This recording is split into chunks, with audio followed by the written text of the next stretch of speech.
हमारे साथ अयोध्या के प्रमुख संत स्वामी श्रीधराचार्य जी हैं, जो असरफी पीठ के मुख्य पीठाधीश्वर भी हैं। महाराज जी, अभी मुख्यमंत्री योगी आदित्यनाथ आपके कार्यक्रम में भी आए, मंच पे आए। उन्होंने एक चिंता जाहिर की कि किस तरह से बांग्लादेश में हिंदुओं पर जो हो रहा है वो कहीं न कहीं हिंदू एकता में कमी के कारण ये सब हो रहा है। हाँ, बिल्कुल सही बात है। हिंदू एकनिष्ठ हों, और हिंदू ही क्या माने, जो भी मानवता की रक्षा के लिए जो भी चिंतित हों, राष्ट्र रक्षा के लिए जिनका समर्पण हो, क्योंकि राष्ट्र सुरक्षित है तभी हम सुरक्षित हैं। तो इस विचारधारा के सभी लोग हैं, हर जगह हैं।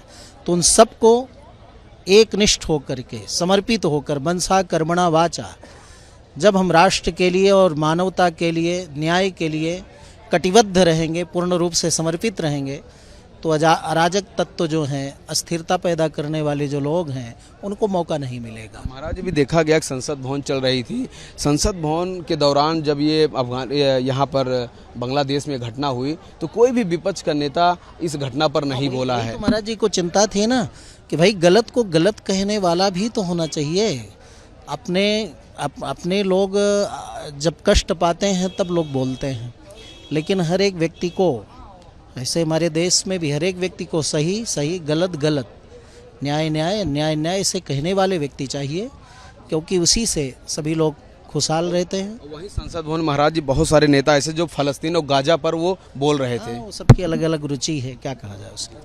तो आप देख रहे थे हमारे साथ श्रीधराचार्य जी थे, जिन्होंने कहा कि यही चिंता का कारण है कि बांग्लादेश में जो हो रहा था, यहाँ के नेता संसद भवन में नहीं बोले।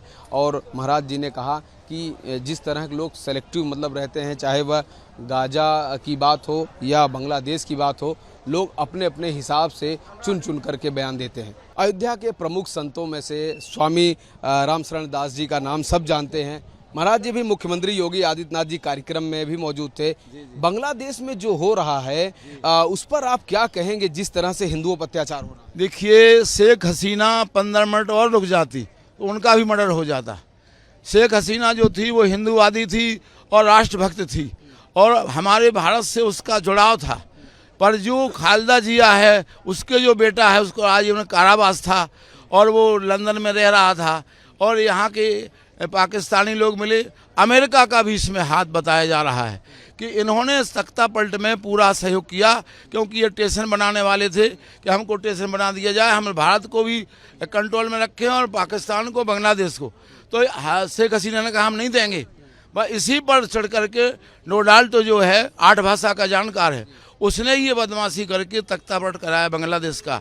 जो 15 साल शासन किया है, जिसने बांग्लादेश को बनाया है, उस बांग्लादेश की शेख हसीना को, प्रधानमंत्री को 15 मिनट में अगर भारत नहीं आती तो उसका भी मर्डर हो जाता। महाराज, एक बात यह देखा गया कि अभी संसद का सत्र चल रहा था, कुछ नेता ऐसे थे जो गाजा और फलस्तीन पे तो बोल रहे थे, लेकिन बांग्लादेश में जो हिंदुओं हुआ वो नहीं बोले। बात है कि ये लोग भी चाहते हैं कि हिंदुस्तान ना रहे।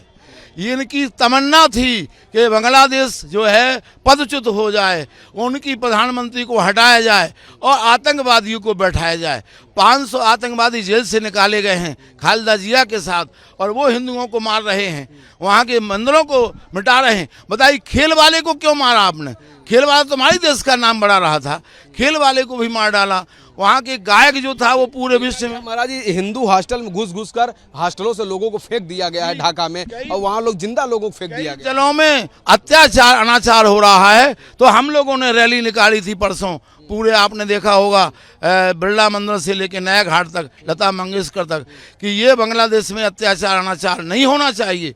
इसके लिए अगर कमर कसे तो हम लोग भी तैयार हैं। अपने देश के नेताओं को कुछ मैसेज देना चाहते हैं महाराज? यहाँ के नेताओं को देना चाहिए, हिंदूवादी नेता दे रहे हैं, लेकिन जो बांग्लादेश के विरोध में है कि उनको मिटा दिया जाए, उनको नष्ट कर दिया जाए, वो आज उल्टे बयान दे रहे हैं कि बांग्लादेश की स्थिति हम भारत में लाएंगे। आपने सुना होगा, ऐसे नेताओं को देश विरोधी माना जाए और इनको तो जेल में डालना चाहिए, ऐसे लोगों को जो। और संसद में हमको बयान देना चाहिए कि जो बन सके हम बांग्लादेश के लिए पूरा कार्य करेंगे। ये हमारा जय श्री राम।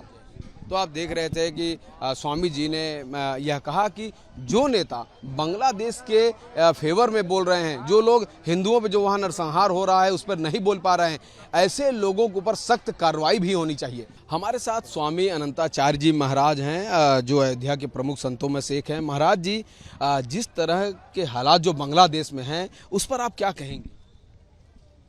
बहुत ही निंदनीय है और मानवीय धरातल से उठकर हैवानियत हो रही है, जो हमें प्रत्येक जनमानस को इसका संदेश होना चाहिए कि भाई प्राण रक्षा सबकी होनी चाहिए, सबको जीने का अधिकार है। इस तरह से अवैधानिक रूप से, पार्श्विक बुद्धि से, आसुरी प्रवृत्ति से हमला करके मारना, पीटना, छीनना, तख्ता पलट करना उचित नहीं है। महाराज जी, ये भारत के संसद में देखा गया कि लोग गाजा और फलस्तीन पे दुख व्यक्त करते हैं। इतनी बड़ी घटना बांग्लादेश में हो रही, हिंदुओं के ऊपर अत्याचार हो रहा, कोई भी विपक्ष का नेता खुल के सांत्वना तक नहीं दिया है। हाँ, तो उनका विवेक जाने, उनका विवेक नहीं जग रहा है तो क्या किया जाए? ये तो उनका विवेक स्वयं काम करना चाहिए ना, वही मानव है। क्या लगता है महाराज जी, इसके पीछे क्या है? आखिर किस लिए नहीं बोल पा रहे हैं खुल के? आप जानते हैं उसको, हम एक हमसे क्यों कावा रहे हैं? नहीं, आप लोग तो राह दिखाते हैं, आप तो रास्ता दिखाते हैं, आप संत हैं समाज को, और चूंकि आपकी बात प्रभावी ढंग से जाती है। वोट बैंक खो न जाए बस। तो वोट बैंक के कारण मानवता नहीं दिख रही महाराज जी? नहीं दिख रही है, नहीं दिख रही। अंधे हो चुके हैं ये लोग पूरी तरह। अगर ऐसा ना हो तब बोलते नहीं, कुछ तो कहते, निंदा करते। अनुचित है, नहीं होना चाहिए, इसलिए मुंह बंद है। इसलिए मुंह बंद है। ठीक है महाराज, धन्यवाद। तो आप देख रहे हैं कि हमारे साथ स्वामी जी थे, जिन्होंने कहा कि जो वोट बैंक का स्वार्थ है उसके वजह से आज जो विपक्ष के नेता है वो मुंह नहीं खोल रहे हैं। कहीं न कहीं वोट बैंक की लालच ने उनको रोक के रखा हुआ है। वीडियो जर्नलिस्ट सचिन सैनिक साथ राघवेंद्र पांडे, रिपब्लिक भारत, अयोध्या।